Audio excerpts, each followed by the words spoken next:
नमस्कार, फिर से स्वागत है आपका गोल गुरु एकेडमी पे। तो अब तक हमने 4 अध्याय जो हैं पूरे कर लिए हैं लेफ्ट स्टैंड जियोग्राफी के लिए और निरंतर अपन आगे बढ़ रहे हैं। एक आपसे छोटी सी रिक्वेस्ट है कि हर एक वीडियो को आप लाइक ज़रूर कीजिए।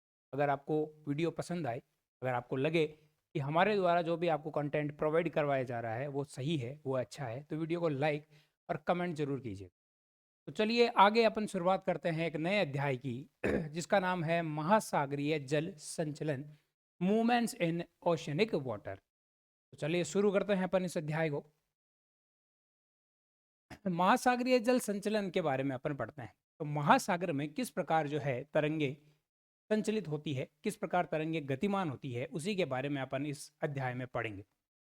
महासागरों का जल स्थिर नहीं होता बल्कि निरंतर गति में रहता है।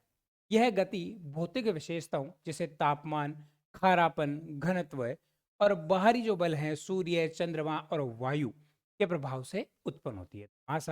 महासागरों में जो भी जल होता है वह निरंतर गति करता रहता है। तापमान है, लवणता है, घनत्व जो है जल का, तथा सूर्य द्वारा जो भी बल लगाया जाता है, चंद्रमा द्वारा गुरुत्वाकर्षण बल लगाया जाता है, पृथ्वी का स्वयं का गुरुत्वाकर्षण बल है, इन सभी के कारण पृथ्वी पर विद्यमान जो भी महासागर है उनमें जल निरंतर गतिमान रहता है तरंगों के रूप में। महासागरीय जल की गति मुख्य रूप से दो प्रकार की होती है। एक तो होती है क्षैतिज गति और दूसरी होती है ऊर्ध्वाधर गति। क्षैतिज गति में आ जाती है महासागरीय धाराएं और तरंगे। अलग अलग महासागरों में अलग अलग महासागरीय धाराएं हैं, उनके बारे में अपन पढ़ेंगे, उनकी विशेषताओं के बारे में पढ़ेंगे।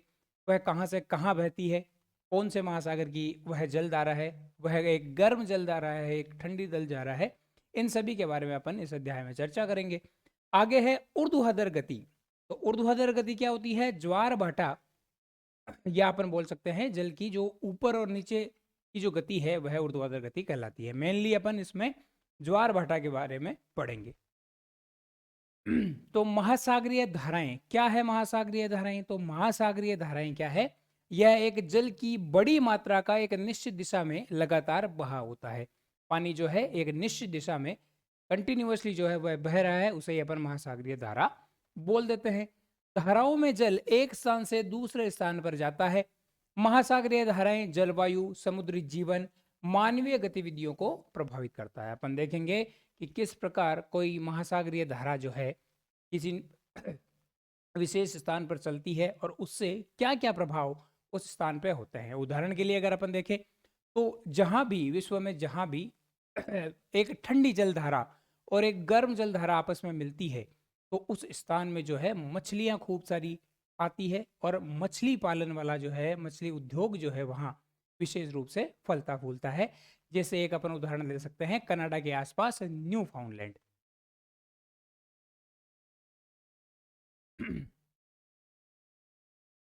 अब तरंगे होती क्या है? तरंगों के बारे में अपन पढ़ते हैं। तरंगे क्या होती है? तरंगे हैं कि तरंगे महासागरीय जल की सतह पर बनने वाली गतिशील संरचनाएं हैं जो वास्तव में जल नहीं बल्कि ऊर्जा का संचार करती है।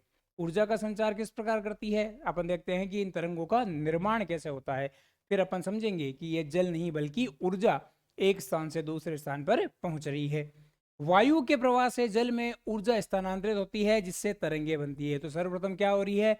वायु का प्रवाह हो रही है और उससे क्या होता है? उससे ऊर्जा स्थानांतरित होती है जल में और तरंग का निर्माण हो जाता है। तो तरंग का निर्माण किससे हो रहा है? तरंग का निर्माण हो रहा है वायु से। महासागरों की सतह पर जल छोटे कण वर्ताकार रूप में गति करते हैं। तो कण जो होते हैं वर्ताकार रूप में गति करते जाते हैं तथा अपने को वह सभी कण मिलकर तरंग की रूप में दिखाई देते हैं। जैसे जैसे तरंगे आगे बढ़ती है ऊर्जा को अवशोषित करती है और बड़ी होती जाती है। जब जल की गहराई, तरंग समाप्त कब होती है उसके बारे में अपन पढ़ते हैं। तो तरंग, कोई भी तरंग समाप्त होगी जब जल की गहराई तरंग के तरंग दैर्ध्य के आधे से कम हो जाती है, तब तो तरंग टूट जाती है। तो तरंग कब टूटेगी? जब जल की गहराई जो है किसी भी तरंग के तरंग दैर्ध्य के आधे से कम हो जाती है। तरंग दैर्ध्य का मतलब है तरंग में एक श्रृंग और एक गर्त के, एक श्रृंग, दो श्रृंगों के बीच की दूरी जो होती है या दो गर्तों के बीच की दूरी जो होती है वह तरंग दैर्ध्य होती है। यह इसकी लंबाई जब उसकी गहराई की आधी रह जाती है तो एक कोई भी तरंग जो है वह टूट जाती है, तरंग समाप्त हो जाती है। तो चलिए तरंग के गुणों के बारे में अपन पढ़ लेते हैं। सबसे पहले अपन देखते हैं तरंग शिखर। तरंग शिखर क्या होता है? इस प्रकार की अपने पास तरंग होती है। तो तरंग का सबसे ऊपरी बिंदु जो होता है, कोई भी तरंग है उसका सबसे ऊपरी बिंदु जो होता है उसे बोला जाता है तरंग शिखर, या इसे क्रेस्ट भी बोला जाता है। तथा तरंग का सबसे निचला बिंदु जो है उसे ट्रफ या तरंग गर्त भी बोला जाता है। तो तरंग शिखर होता है, क्रेस्ट जो होता है उसे तरंग शिखर बोला जाता है। तथा तरंग का सबसे निचला बिंदु जो होता है उसे बोला जाता है ट्रफ या तरंग गर्त। तो तरंग शिखर और तरंग गर्त अपन ने देख लिया। अब अपन देखते हैं तरंग ऊंचाई तथा तरंग आयाम। वेव हाइट क्या है और तरंग आयाम क्या है, इसके बारे में पढ़ते हैं। तो तरंग हाइट हो जाएगी किसी भी तरंग के क्रेस्ट और ट्रफ के बीच की दूरी, किसी भी तरंग के शिखर और गर्त के बीच की जो भी दूरी है, यहां से लेके यहां तक, शिखर से लेके गर्त तक, ये जो ऊंचाई है उसे अपन बोलते हैं तरंग ऊंचाई। तथा इसका आधा, तरंग ऊंचाई का आधा जो है वह कहलाता है तरंग आयाम या एम्पलीट्यूड। तो इसका आधा, ये इतनी दूरी है, इसका आधा अगर अपन कर दे यहां तक तो यह कहलाता है एम्पलीट्यूड, या इसे बोला जाता है तरंग आयाम। चार चीजें देख ली। पहला अपन ने देखा तरंग का शिखर, फिर अपन ने देखा तरंग का गर्त, उसके बाद में तरंग की ऊंचाई, और तरंग ऊंचाई का आधा जो है वह कहलाता है तरंग आयाम या वेव एम्पलीट्यूड। आगे देखते हैं तरंग काल। तो तरंग काल क्या होता है? तरंग काल होता है दो लगातार तरंग शिखरों और गर्तों के बीच का समय अंतराल। लगातार दो शिखर हैं या फिर अपन लगातार दो गर्त ले लेते हैं, इनके बीच में कितना समय लगा है, समय अंतराल क्या है, वही कहलाता है तरंग काल।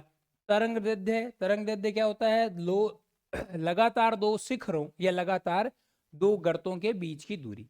तो लगातार दो शिखर देखते हैं, ये मान लो पहला शिखर है, ये दूसरा शिखर है, इनके बीच की दूरी यहां से लेकर यहां तक, यह कहलाता है अपना तरंग दैर्ध्य। या लगातार दो गर्तों, यहां से शुरू करके यहां तक ये दो गर्त हो गए अपने पास, इनके बीच की दूरी जो है वह कहलाती है तरंग दैर्ध्य, या इसे वेवलेंथ भी बोला जाता है। अब देखते हैं तरंग गति, वेव स्पीड। वेव स्पीड क्या है? तरंग के जल में गति करने की दर जो है, जो भी स्पीड होती है अपने तरंग की, वह तरंग गति कहलाती है। इसे नॉट में मापा जाता है। हमेशा गति को किस में मापा जाएगा? नॉट में मापा जाता है। अब देखते हैं तरंग आवर्ती। तो तरंग आवर्ती क्या हो जाएगी? तरंग आवर्ती का अर्थ है कि प्रति सेकंड किसी बिंदुओं से गुजरने वाली तरंगों की संख्या। किसी भी बिंदु से कितनी तरंगे जो है वह गुजर रही है, वही क्या कहलाती है? वही तरंग आवर्ती कहलाती है। तरंग गति का सिद्धांत। तरंग गति के सिद्धांत में अपन पुनः देखते हैं कि किस प्रकार तरंग का निर्माण होता है। तो पहला क्या होता है कि वायु सतह पर प्रवाहित होती है जल की सतह पर और तरंगे बनती है। तो सबसे पहले क्या होगा? सबसे पहले होगा वायु बह रही है और उससे तरंग का निर्माण हो रहा है। फिर गुरुत्वाकर्षण बल तरंग के शिखरों को नीचे की ओर खींचता है, जिससे जल के कण वर्ताकार पथ में गति करते हैं। तो हवा चली, उससे तरंग का निर्माण हुआ, और जैसे ही तरंग का कोई शिखर है, उस तरंग के शिखर को पृथ्वी का गुरुत्वाकर्षण बल पुनः नीचे खींचने का प्रयास करता है। इसको पुनः नीचे नीचे खींचने का प्रयास करेगा और धीरे धीरे जो है वर्ताकार पथ में जल के अणु गति करने लगते हैं और अपने को तरंग की भांति ये दिखाई देते हैं। जब ये तरंगे तट के करीब पहुंचती है तो उनकी गति धीमी हो जाती है और वह टूट जाती है। जैसे ही तट के पास आएगी तरंग, उनकी गति धीमी हो जाएगी तथा वह तरंग टूट जाएगी। तरंगे हजारों किलोमीटर की यात्रा कर सकती है। तो अभी तक अपन बेसिक बेसिक जो इस चैप्टर की चीजें हैं वो देख रहे हैं, ताकि जब अपन इस अध्याय को शुरू करेंगे तो अपने को समझने में जो भी इस चैप्टर से संबंधित ग्लोसरी है, वोकैबुलरी है, वो अपन आसानी से जान पाए। तो अब देखते हैं कि महासागरीय जल है उसमें गतियां कितने प्रकार की होती है। महासागरीय जल में तरंगे हो सकती है, धाराएं हो सकती है, ज्वार भाटा हो सकता है। तो इस अध्याय में अपन महासागरीय तरंगों के बारे में पढ़ेंगे, महासागरीय धाराओं के बारे में पढ़ेंगे तथा ज्वार भाटा के बारे में अपन अध्ययन करेंगे। तो तरंगे तीन प्रकार से गति करती है। पहली तरंगे, फिर धाराएं किस प्रकार गति करती है, और फिर ज्वार भाटा किस प्रकार आता है। तरंगे क्या है देख लिया अपन ने। तरंगे क्या है कि तरंगे समुद्र की सतह पर ऊर्जा का चलना है। आसान भाषा में तरंगे समुद्र की सतह पर ऊर्जा का चलना है। जल के अणु उसी स्थान पर रहते हैं, बस ऊर्जा जो है वह एक स्थान से दूसरे स्थान पर चलती है। हवा पानी को ऊर्जा देती है जिससे तरंग बनती है, और पानी के कण तरंगों के साथ नहीं चलते, वह अपनी जगह पर छोटे छोटे गोल गोल जो है घूमते रहते हैं जल के अणु, और ऊर्जा एक स्थान से दूसरे स्थान पर जाती है।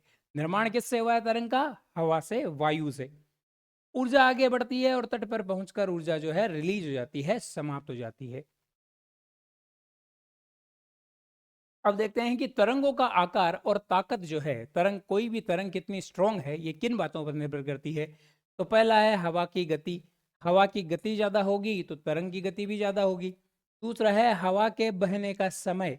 तो जितना लंबे समय तक जो है हवा बहेगी, अपनी तरंग जो है वो उतनी ही स्ट्रांग होगी, मजबूत होगी। तीसरा है हवा के खुले बहने की दर। जितना पानी जो है खुला होगा, अपनी तरंग जो है वह उतनी ही बड़ी होगी। तो तीन अपन ने चीजें देख ली जिसके आधार पर अपन तरंगों का आकार और उसकी ताकत को जो है पहचान सकते हैं। हवा से बनी तरंगे तीन तरह की होती है, तीन प्रकार की तरंगे होती है। पहली तरंग है सी। जब तरंगे अनियमित रूप से बहती है, अनियमित का अर्थ है कि उनका जो श्रृंग और गर्त जो है वह समान नहीं है। हर बार उनका श्रृंग और जो गर्त है वह चेंज होता रहता है, उनकी ऊंचाई हर बार चेंज होती रहती है, तो उस प्रकार की तरंगों को बोला जाता है सी। और जब यह तरंगे नियमित हो जाती है तो इन्हें बोला जाता है स्वेल। तो अनियमित होती है तो इन्हें बोला जाता है तरंगों को सी, और जब यह तरंगे नियमित हो जाती है तो उन्हें बोला जाता है स्वेल। और तीसरा है सर्फ। सर्फ क्या है? सर्फ है कि वह तरंगे जो तट के पास टूटती है, तट के पास वाली जो भी तरंगे होती है उसे बोला जाता है सर्फ। टूटने के बाद पानी तेजी से तट की ओर दौड़ता है और शोर करता है, इसे श्वास बोला जाता है। तो आपने देखा है कि जब भी अपन समुद्र के किनारे पर जाते हैं तो लहरों की तेज आवाज आती है। वे जो लहरें हैं वह लहरें कौन सी है? वह है सर्फ लहरें। और जैसे ही ये तट से टकराएगी तेज आवाज आएगी और इन्हें बोला जाता है स्वॉश।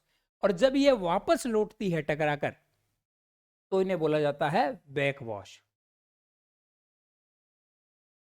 रोलर तरंगे जो होती है यह विशेष प्रकार की तरंगे होती है, लंबे समय तक चलने वाली ये तरंगे हैं। कुछ खास तटों पर ही रोलर तरंगे जो है बहती है। वायु दाब में अंतर के कारण जो है रोलर तरंगों का निर्माण होता है। ये अतिरिक्त जानकारी दी गई है, अपने एग्जाम की दृष्टि से इतनी महत्वपूर्ण नहीं है, लेकिन फिर भी अपन हर एक वो चीज पढ़ेंगे जो अगर पेपर थोड़ा सा डिफिकल्ट भी आता है तो भी अपन हर एक पॉइंट जो है वो कवर करके चलेंगे, ताकि अपना एक भी प्रश्न छूट नहीं पाए लैब असिस्टेंट एग्जाम के लिए। अगला अपन देखते हैं सुनामी। तो सुनामी भी एक प्रकार की तरंगे हैं, यह बहुत ही बड़ी होती है, और जब समुद्रों में ज्वालामुखी फटने या भूकंप की घटना होती है तो सुनामी तरंगों का निर्माण होता है। सुनामी तरंगों का निर्माण होता है। कुछ इस प्रकार की सुनामी की तरंगे होती है। अब अपन ने अब तक क्या पढ़ा उसका एक बार अपन रिवीजन कर लेते हैं। पहली बात अपन ने पढ़ी कि तरंग जो है वह ऊर्जा है, पानी का चलना नहीं है। ऊर्जा जो है वह एक स्थान से दूसरे स्थान पर चलती है, वही तरंग है। फिर पढ़ा कि पानी के कण अपनी जगह पर छोटे गोल घूमते हैं। पानी के कण जो है वही घूमते रहते हैं, जिससे अपने को वह तरंग के समान प्रतीत होती है। हवा तरंगों का मुख्य कारण है। हवा के द्वारा, वायु के द्वारा ही तरंग की उत्पत्ति होती है। तरंगों का आकार हवा की गति, समय और खुली दूरी पर निर्भर करता है। किस पे निर्भर करेगी तरंगे? हवा की गति क्या है, जो है स्थान है वह खुला है या इनक्लोज है, बंद है, और कितने समय तक जो है हवा बह रही है। फिर अपन देखेंगे तरंगों के प्रकार। पहला अपन ने देखी जो अव्यवस्थित तरंग थी वह थी सी। फिर अपन ने देखा स्वेल, जो व्यवस्थित तरंगे थी, थोड़ी सी नियमित तरंगे थी। और फिर अपन ने देखा सर्फ। ठीक है, सर्फ जो तट के पास आकर टूटती है, जब वह तट से टकराती है तो इन्हें वॉश बोला जाता है, और जब ये टकराकर पुनः लौटती है तो इन्हें बैक वॉश बोला जाता है।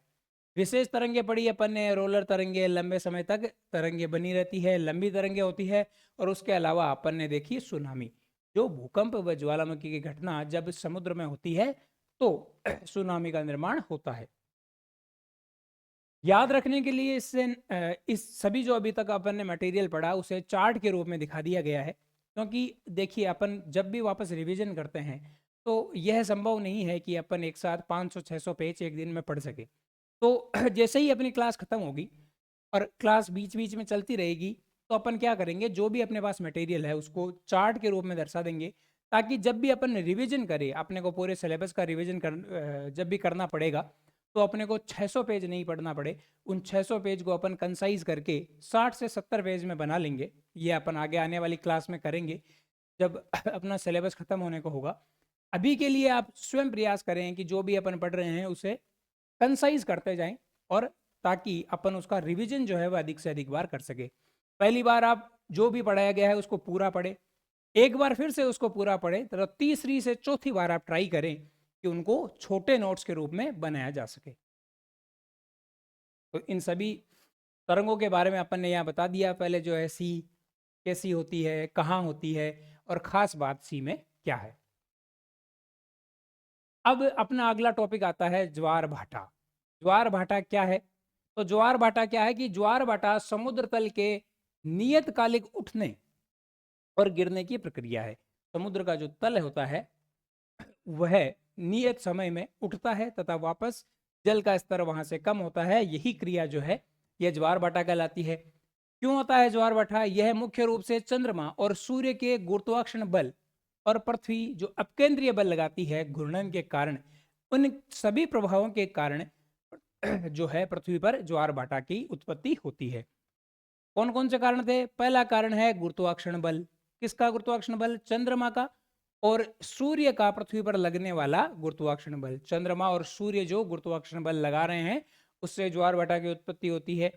दूसरा अपकेंद्रीय बल। अपकेंद्रीय बल क्या है कि पृथ्वी और चंद्रमा के संयुक्त गुरुत्वाकर्षण केंद्र के चारों ओर घूमने के कारण उत्पन्न बल।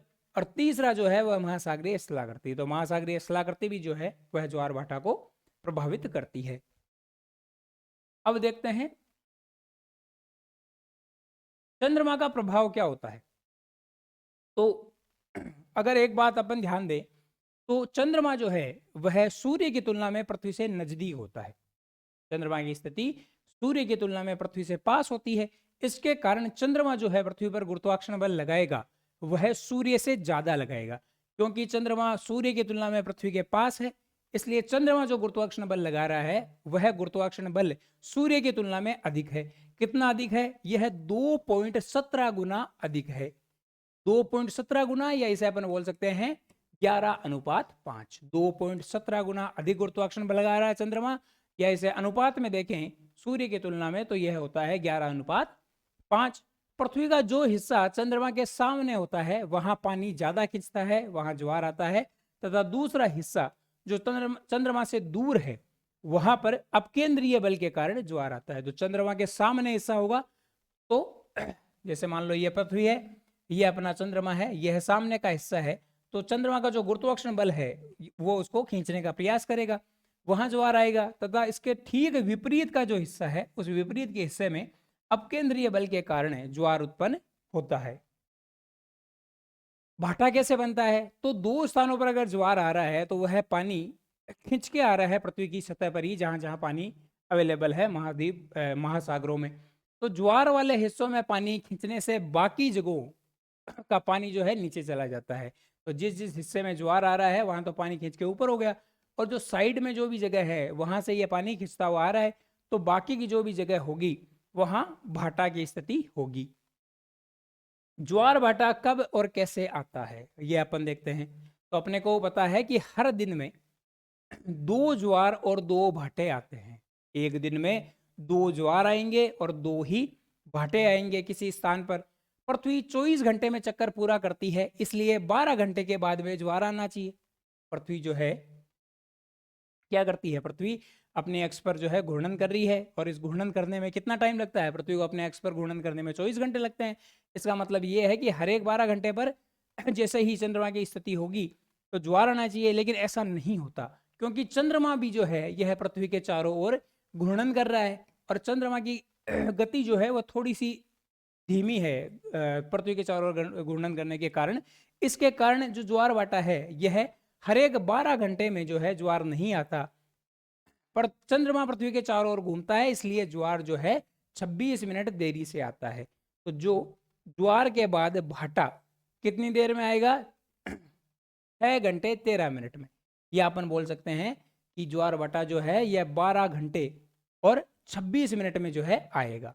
26 मिनट की देरी होती है, तो इसलिए हर 12 घंटे के बाद में ज्वार आना चाहिए, वो नहीं आता, क्योंकि चंद्रमा भी जो है यह पृथ्वी के चारों ओर घूर्णन कर रहा है, जिससे कितना टाइम लगता है? 26 मिनट की देरी होती है। तो अपन ये बोल सकते हैं कि 12 घंटा और 26 मिनट का टाइम लगेगा। एक ज्वार और एक भाटे के बीच की दूरी अगर अपन देखें तो वो कितनी होगी? वो होगी 6 घंटे और 13 मिनट की।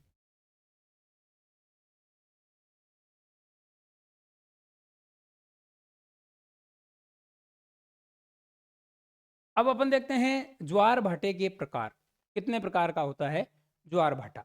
तो पहले अपन देख लेते हैं कि पूर्णिमा और अमावस्या की स्थिति क्या होती है।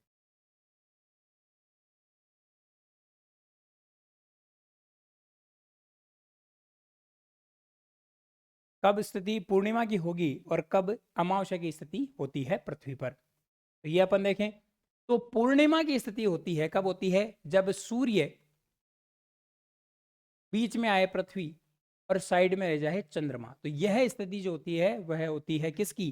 पूर्णिमा की। सूर्य का प्रकाश जो है इस समय चंद्रमा पर गिरेगा और यह हिस्सा अपने को दिखाई देता है चंद्रमा का। तो यह जो स्थिति होती है वह होती है पूर्णिमा की। तो पूर्णिमा की स्थिति में जो है पृथ्वी बीच में होगी। किसके बीच में होगी? सूर्य और चंद्रमा की। तो पृथ्वी जब बीच में है तो यह पूर्णिमा की स्थिति होती है। सूर्य और चंद्रमा के बीच में जब पृथ्वी आ जाती है तो यही स्थिति होती है पूर्णिमा की। और अमावस्या की स्थिति देखें तो अमावस्या के टाइम क्या होता है? यह मान लो है अपना सूर्य, यह आ गया चंद्रमा और यह आ गई अपनी पृथ्वी। तो चंद्रमा का यह हिस्सा जो है जहां पे प्रकाश गिर रहा है वो तो चमकदार होगा, लेकिन इसके ठीक विपरीत का जो हिस्सा है वह अपने को अंधकारमय दिखेगा, और यही स्थिति जो होती है वह होती है अमावस्या की। तो पूर्णिमा के समय पृथ्वी बीच में है, ठीक है, सूर्य को अपने को नहीं हिलाना है, सूर्य की स्थिति वही रखनी है। पूर्णिमा के समय पृथ्वी की स्थिति जो है बीच में है, और अमावस्या के समय जो है वह चंद्रमा की स्थिति बीच में है। सूर्य, चंद्रमा और पृथ्वी, तो इस समय अमावस्या होगी। अब देखते हैं अपन पुनः ज्वार भाटा के बारे में।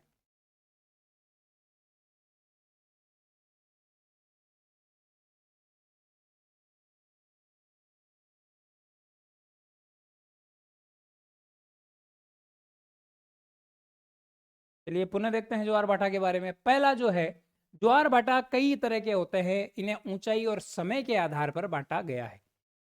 ऊंचाई और समय के आधार पर अपन देखेंगे कि ज्वार भाटा जो है वह कितने प्रकार के होते हैं। तो पहला अपना जो ज्वार भाटा आता है वह आता है वृहत ज्वार या स्प्रिंग टाइड। वृहत ज्वार या स्प्रिंग टाइड, इंग्लिश में भी जो इनके टर्म्स है वो याद रखने का प्रयास करें, कई बार सीधा ही पूछ लिया जाता है स्प्रिंग टाइड जो है वह क्या है। तो वृहत ज्वार के बारे में पढ़ते हैं। जब सूर्य, चंद्रमा और पृथ्वी एक सीधी रेखा में होते हैं, जब सूर्य, चंद्रमा और पृथ्वी तीनों एक सीधी रेखा में होते हैं, दोनों की शक्ति मिलकर काम करती है, तो ज्वार की ऊंचाई ज्यादा होती है। तो यह स्थिति है। ये मान लीजिए अपनी पृथ्वी है, इस पे जो है चंद्रमा गुरुत्वाकर्षण बल लगा रहा है, गुरुत्वाकर्षण बल से पानी को अपनी ओर खींच रहा है, और इस समय जो है यह सूर्य भी अपने गुरुत्वाकर्षण बल से जो है वह जो पृथ्वी पर स्थित पानी है उसको अपनी ओर खींच रहा है। तो जो गुरुत्वाकर्षण बल लग रहा है वह दो पिंडों का लग रहा है। इसका मतलब गुरुत्वाकर्षण बल जो होगा उसका मान भी ज्यादा हो जाएगा, और इस समय जो ज्वार आएगा वह ज्वार होगा वृहत ज्वार। यह सामान्य ज्वार से जो है वह 20% ज्यादा ऊंचा होता है। सामान्य ज्वार से इसकी ऊंचाई जो होगी वह 20% ज्यादा होगी। यह कब होता है? यह अमावस्या की जो स्थिति होगी उसमें भी होगा, और यह पूर्णिमा की जब स्थिति होगी उसमें भी होगा। अमावस्या की और पूर्णिमा की स्थिति क्या थी? जब पृथ्वी बीच में होगी तब भी वृहत ज्वार आएगा, और जब चंद्रमा बीच में है, किसके? सूर्य और पृथ्वी के, तब भी वृहत ज्वार आते हैं। तो वृहद ज्वार की स्थिति कब होगी? पूर्णिमा और अमावस्या के समय जो है वृहद ज्वार की स्थिति होती है, क्योंकि दोनों पिंड जो है इस समय अपनी गुरुत्वाकर्षण शक्ति से पृथ्वी के पानी को ऊपर की ओर खींचते हैं। अब अपन देखते हैं लघु ज्वार। तो अमावस्या और पूर्णिमा को अपन ने देखे थे स्प्रिंग टाइड, और अब लघु ज्वार देखते हैं, नीप टाइड देखते हैं। तो नीप टाइड की स्थिति कब होती है? जब सूर्य, चंद्रमा और पृथ्वी समकोण पर स्थित हो। समकोण का अर्थ क्या है? ये मान लीजिए पृथ्वी है, एक साइड में जो है वह सूर्य है, तथा यह जो है मून है। तो जब यह स्थिति होती है, समकोण की स्थिति होती है, उस स्थिति में ज्वार की ऊंचाई जो है वह 20% तक कम हो जाती है, और यही स्थिति होती है लघु ज्वार की या नीप टाइड की। सूर्य चंद्रमा की शक्ति एक दूसरे के खिलाफ काम करती है। चंद्रमा इस साइड में खिंचाव हो रहा है चंद्रमा के कारण, तथा सूर्य के कारण खिंचाव जो है वह 90 डिग्री विपरीत साइड में हो रहा है। तो इस समय जो ज्वार आएंगे वह नीप टाइड या लघु ज्वार आएंगे। कब होता है? तो पूर्णिमा और अमावस्या को तो हो रहे थे अपने वृहद ज्वार, स्प्रिंग टाइड, और सप्तमी और अष्टमी के समय, सप्तमी और अष्टमी के समय जो ज्वार आते हैं वह होते हैं नीप टाइड या लघु ज्वार। अब अपन देखते हैं चंद्रमा की स्थिति के आधार पर, क्या चंद्रमा जो है पृथ्वी के चारों ओर घूर्णन कर रहा है, उसकी स्थिति किस प्रकार ज्वार भाटा को प्रभावित करती है। तो यह स्थिति है चंद्रमा की। चंद्रमा जो है चारों ओर चक्कर लगा रहा है, किसके? चारों ओर चक्कर लगा रहा है अपने पृथ्वी के। तो जब यह इस चक्कर में चंद्रमा जो है पृथ्वी के निकटतम होता है, जब चंद्रमा पृथ्वी के निकटतम होता है, यह रहा चंद्रमा और यह रही अपनी पृथ्वी। तो जब यह स्थिति निकटतम होती है उसे बोला जाता है पेरिजी।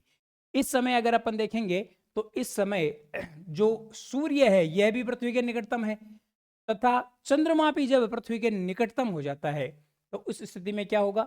उस स्थिति को बोला जाता है पेरिजी।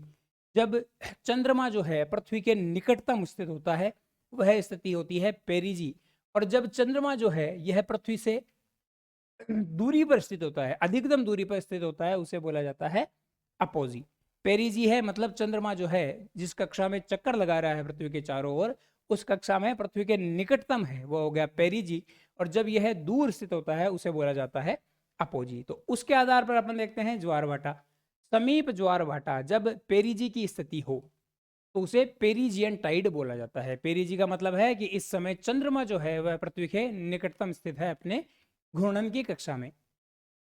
जब चंद्रमा पृथ्वी के सबसे करीब होता है, ज्वार की ऊंचाई सामान्य ज्वार से अधिक होती है। तो पेरिजी के समय क्योंकि चंद्रमा अधिक पास आ जाता है पृथ्वी के, तो वह उसकी गुरुत्वाकर्षण शक्ति भी ज्यादा हो जाती है, जिससे ज्वार की ऊंचाई जो है वह सामान्य ज्वार से अधिक हो जाती है। और जब अपोजियन की स्थिति होती है, अपोजी की स्थिति होती है, जब चंद्रमा अपने घूर्णन की कक्षा में पृथ्वी से अधिकतम दूरी पर होता है, तो उस समय क्या होगा? उसका गुरुत्वाकर्षण बल का मान भी कम हो जाएगा, और ज्वार की ऊंचाई जो है वह सामान्य ज्वार से कम हो जाएगी। तो 4 प्रकार के ज्वार अब तक अपन ने देख लिए। पहला अपन ने देखा था स्प्रिंग टाइड, वृहद ज्वार, फिर अपन ने देखा नीप टाइड, लघु ज्वार, फिर अपन ने देखा पेरिजियन टाइड, और आगे अपन ने देखा अपोजियन टाइड। अब देखते हैं उष्ण कटिबंधीय ज्वार। उष्ण कटिबंधीय ज्वार क्या है? कि जब चंद्रमा की किरणें जो है यह कर्क रेखा या मकर रेखा पर सीधी गिरती है। इस समय चंद्रमा की किरणें कर्क रेखा या मकर रेखा पर अगर सीधी गिर रही है तो उस स्थिति में जो ज्वार बनेंगे उन्हें ट्रॉपिक टाइड्स या उष्ण कटिबंधीय ज्वार कहते हैं। विषुवत रेखीय ज्वार, तो नाम से ही पता चल रहा है कि जब चंद्रमा की किरणें विषुवत रेखा पर सीधी गिरेगी तो उस समय जो ज्वार उत्पन्न होगा उसे बोला जाता है इक्वेटोरियल टाइड्स या विषुवत रेखीय ज्वार। ज्वार भाटा की ऊंचाई जो है इस समय बराबर होती है।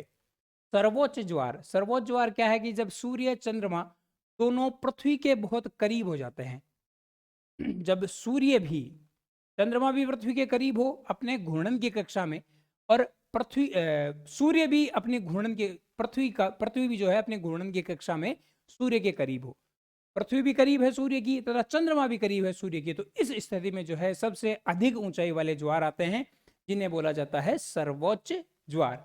यह स्थिति बहुत ही कम बनती है, हमेशा यह स्थिति नहीं बनी रहेगी। हजारों सालों बाद सर्वोच्च ज्वार की जो है स्थिति होती है। तो ये देखिए चित्र के माध्यम से पुनः अपन देख लेते हैं। जब 90 डिग्री पर होते हैं चंद्रमा, सूर्य और पृथ्वी, तो उस समय जो टाइड आएंगे वो होते हैं लघु ज्वार या नीप टाइड। और जब ये तीनों एक ही रेखा में होते हैं तो उस समय वृहत ज्वार आते हैं, उन्हें बोला जाता है स्प्रिंग टाइड। स्प्रिंग टाइड आएंगे पूर्णिमा और अमावस्या को, और नीप टाइड जो है लघु ज्वार जो है वो आएंगे सप्तमी या अष्टमी को। ज्वार भाटे की बारंबारता, यदि किसी स्थान पर दिन में 2 ज्वार आते हैं और 2 भाटा आते हैं, कितने हैं, 2 ज्वार और 2 भाटा आ रहे हैं किसी स्थान पर एक दिन में, तो उसे बोला जाता है अर्धदैनिक ज्वार। अर्धदैनिक ज्वार में क्या है, 2 ही ज्वार होंगे और 2 ही भाटा होंगे। इनकी ऊंचाई भी जो है वो लगभग बराबर होगी। दैनिक ज्वार में क्या होगा, दैनिक ज्वार में होगा जब एक ज्वार किसी स्थान पर एक ज्वार एक दिन में और एक भाटा होता है, एक भाटा की स्थिति होती है, तो वह कहलाते हैं दैनिक ज्वार। और मिश्रित ज्वार, मिश्रित ज्वार है कि ज्वार भाटा की जो ऊंचाई है वह निरंतर बदलती रहती है, तो उस स्थिति में उस ज्वार को बोला जाएगा मिक्स्ड टाइड या मिश्रित ज्वार। अब देखते हैं कि कौन कौन से कारक हैं जो पृथ्वी पर ज्वार भाटा को प्रभावित करते हैं। तो पहला जो है वह है तट रेखा, तट और खाड़ियों की आकृति। तट की बनावट ज्वार की तीव्रता को जो है वह बदल देती है। अगर संकरा जो है तट होगा तो उस समय ज्वार भाटा की ऊंचाई जो है वह और भी अधिक हो सकती है। जब ज्वार खाड़ियों या द्वीपों से गुजरता है तो उसे ज्वारीय धारा कहते हैं। ज्वार का पानी जब खाड़ियों और द्वीपों से गुजरेगा तो उसको अपन किस नाम से जानेंगे, उसको जानेंगे ज्वारीय धारा के नाम से। यदि महाद्वीपीय मग्न तट जो है, कल अपन पढ़ रहे थे महाद्वीपीय मग्न तट, कॉन्टिनेंटल शेल्फ, अगर उनकी चौड़ाई अधिक है तो उस समय ज्वार भाटा की ऊंचाई भी ज्यादा होगी। जहां जहां महाद्वीपीय मग्न तट जो है उनकी चौड़ाई ज्यादा होगी वहां ज्वार भाटा की ऊंचाई भी अधिक होगी। आपको कमेंट बॉक्स में आंसर करना है कि औसत जो है ज्वार भाटा महाद्वीपीय मग्न तट का वह कितना होता है, कितने किलोमीटर महाद्वीपीय मग्न तट जो है चौड़े होते हैं एवरेज। मध्य महासागरीय द्वीप, जब ज्वार इनसे टकराता है महासागरों के मध्य में किसी भी द्वीप से, तो उस समय इनकी ऊंचाई में बदलाव आता है। अब दुनिया के कुछ फेमस जो है अपन ज्वार भाटा देख लेते हैं। सबसे ऊंचे ज्वार जो है कनाडा के पास स्थित क्षेत्र फंडी की खाड़ी, फंडी की खाड़ी में जो है सर्वोच्च ज्वार आते हैं। कितनी होती है उनकी ऊंचाई, इनकी ऊंचाई 15 से 16 मीटर हो सकती है। दिन में जो है 2 उच्च और 2 निम्न ज्वार आते हैं। यह दुनिया का सबसे ऊंचा ज्वार जो है दुनिया का वो यहीं आता है। कहाँ आता है, कनाडा के पास फंडी की खाड़ी में। तो सर्वोच्च ज्वार जो है से इंपॉर्टेंट कर लीजिए। सर्वोच्च ज्वार कहाँ, सबसे ऊंचे ज्वार कहाँ आते हैं, सबसे ऊंचे ज्वार आएंगे फंडी की खाड़ी कनाडा में। दूसरा है साउथ हैम्पटन। साउथ हैम्पटन जो है यह ब्रिटेन का इलाका है, ब्रिटेन का क्षेत्र है। और ब्रिटेन के इस क्षेत्र में जो है इसकी विशेषता क्या है कि इस क्षेत्र में जो है 4 ज्वार आते हैं, दिन में 4 ज्वार आते हैं। इस क्षेत्र के एक और जो है वह इंग्लिश चैनल है, इंग्लिश चैनल से पानी आ रहा है, उससे 2 बार ज्वार आ जाते हैं। और इस क्षेत्र के दूसरी ओर जो है वह उत्तरी सागर है, नॉर्थ सी है, उस तरफ से भी 2 ज्वार आ जाते हैं। इस प्रकार अगर अपन देखेंगे तो इस स्थान पर 4 ज्वार आते हैं दिन में। और भारत का ओख, यह ओख जो है गुजरात में स्थित है, और यहाँ पर जो भी ज्वार आते हैं उनकी ऊंचाई भारत में सर्वाधिक ऊंची होती है। तो ये रहा इंग्लिश चैनल, इंग्लिश चैनल की तरफ से आ जाएगा 1 बार 2 बार तो ज्वार। और यह रहा उत्तरी सागर, उत्तरी सागर की ओर से भी 2 ज्वार आते हैं। साउथ हैम्पटन, ब्रिटेन में क्षेत्र है साउथ हैम्पटन। विशेषता यह है कि यहाँ दिन में कितने ज्वार आते हैं, 4 ज्वार आते हैं। 2 बार तो आ जाएंगे इंग्लिश चैनल की तरफ से और 2 बार ही आ जाएंगे नॉर्थ सी की तरफ से, उत्तरी सागर की तरफ से। कनाडा का यह जो क्षेत्र है यही क्षेत्र कहलाता है फंडी की खाड़ी। सबसे ऊंचे ज्वार जो हैं विश्व में यह फंडी की खाड़ी में ही आते हैं। और भारत में कहाँ आएंगे, भारत में आते हैं गुजरात का क्षेत्र है ओख, वहां। तो यह फंडी की खाड़ी का चित्र है। अब जो मैंने पहले बताया कि अपन जो भी पढ़ेंगे उसको रिवीजन करने के लिए प्रयास अपना रहना चाहिए कि उन नोट्स को अपन धीरे धीरे करके छोटे बनाते जाएं, क्योंकि यह संभव नहीं है कि अपन एक ही दिन में 700-800 पेज पढ़ सके। इसीलिए प्रयास अपना यह होगा कि जब अपना कोर्स पूरा हो तब तक जितना भी अपने पास मटेरियल है उन 600, 700, 800 जितने भी पेज है उनको अपन कंसाइज करके 50 से 60 पेज में बना लें, ताकि उसके बाद में प्रतिदिन अपन पूरे कोर्स का रिवीजन कर सके। तो अपन ने अब तक जो भी पढ़ा उसको एक सारणी के रूप में दर्शा दिया। उससे क्या हुआ, उससे अपने जो भी बड़े नोट्स थे, जो भी ज़्यादा पेजेस में नोट्स थे, वह एक जगह सिमट कर रह गए। पहले अपन ने पढ़ा था वृहद ज्वार। वृहद ज्वार में क्या था, कब होता है, पूर्णिमा और अमावस्या को होता है। लघु ज्वार कब होता है, ये सप्तमी और अष्टमी को होता है। खास बात क्या है इसकी कि सबसे ऊंचा होता है सामान्य ज्वार से 20% ऊंचा होता है वृहद ज्वार, और यह सामान्य ज्वार से 20% नीचा हो जाएगा। फिर है जब चंद्रमा नजदीक स्थित होता है किसके, पृथ्वी के, तो उस समय जो भी टाइड आएगा वह पेरिजियन टाइड था। चंद्रमा सबसे करीब है पृथ्वी के, और ऊंचाई जो है ज्यादा हो जाएगी, करीब होने से गुरुत्वाकर्षण बल ज्यादा लगेगा। फिर जो है अगर दूर स्थित है यानी कि अपोजी की स्थिति है, तो उस समय अपोजियन टाइड आते हैं। चंद्रमा इस समय दूरी पर स्थित होते हैं पृथ्वी से, और क्योंकि दूरी पर स्थित है इसलिए गुरुत्वाकर्षण बल कम लग रहा है, इसलिए ज्वार भाटा की ऊंचाई जो है वह कम हो जाएगी। उष्णकटिबंधीय ज्वार जब चंद्रमा की किरणें जो है कर्क रेखा या मकर रेखा पर गिरती है तो उष्णकटिबंधीय ज्वार आएंगे, और जब चंद्रमा की किरणें कहाँ गिर रही है, पृथ्वी पर विषुवत रेखा पर गिर रही है सीधी, तो उस समय विषुवत रेखीय ज्वार आएंगे। तो इन सभी ज्वार भाटा के जितने भी प्रकार थे उनको अपन ने समेट के एक जगह यहाँ रख दिया। अब अपन ने देखा था अर्धदैनिक ज्वार, दैनिक ज्वार और मिश्रित ज्वार। अर्धदैनिक ज्वार क्या था कि अगर किसी स्थान पर दिन में 2 ज्वार और 2 भाटे आते हैं तो उसे अर्धदैनिक ज्वार बोला जाता है। दैनिक ज्वार में क्या आएगा, एक ज्वार व एक भाटा होता है, और मिश्रित ज्वार में क्या होगा, ज्वार की ऊंचाई जो है वह भिन्न भिन्न होगी।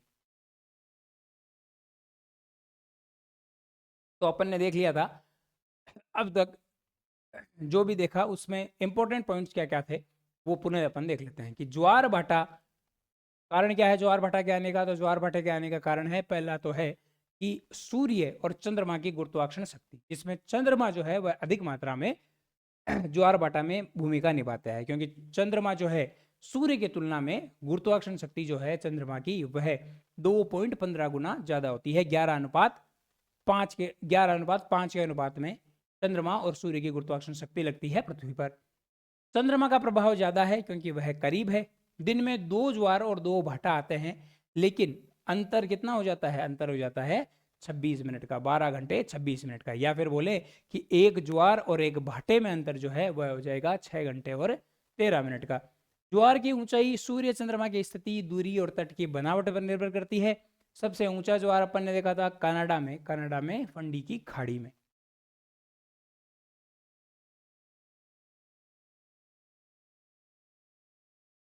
अब देख लेते हैं अपन ज्वार भाटा का महत्व है। ज्वार भाटा का महत्व क्या है, जल परिवहन में, नौकायान और व्यापार के लिए सहायक होते हैं ज्वार भाटा।